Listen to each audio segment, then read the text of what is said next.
people in life are naturally born with certain skills. Others are acquired. So it is with Anderson County's Logan Mann.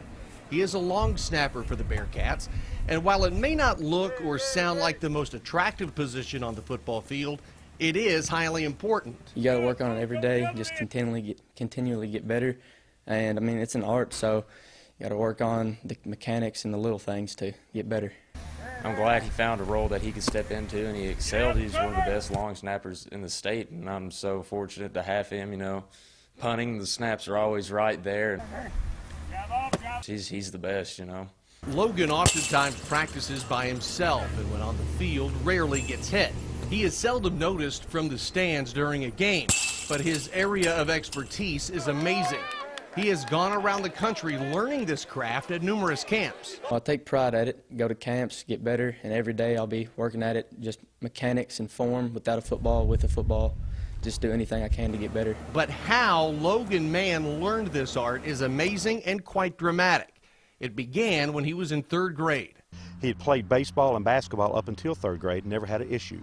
But when he put on the football helmet, he started complaining of headaches on the crown of his head. The first thought was possible exercise-induced migraines, and he was treated for that. Fast forward 4 years to when Logan was in the 7th grade, and that's when the Mann family's life turned upside down. In practice one day, it was about 100 on the field, and he went down in practice. We thought he'd had a heat stroke. So we got him in the locker room, chilled him real quick, got his pads off of him. Within 10 minutes, he seemed fine, but we went ahead and got him checked out.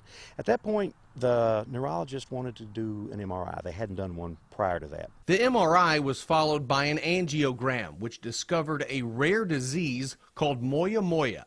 None of us had ever heard of it. My general practitioner had never heard of it. In Japanese, moya moya means puff of smoke.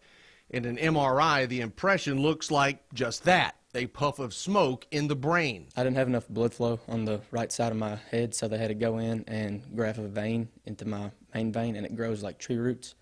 So it really helped the blood flow. And moya moya was discovered in Japan in the 1960s, and it affects less than 1/8 of 1% of people in the world.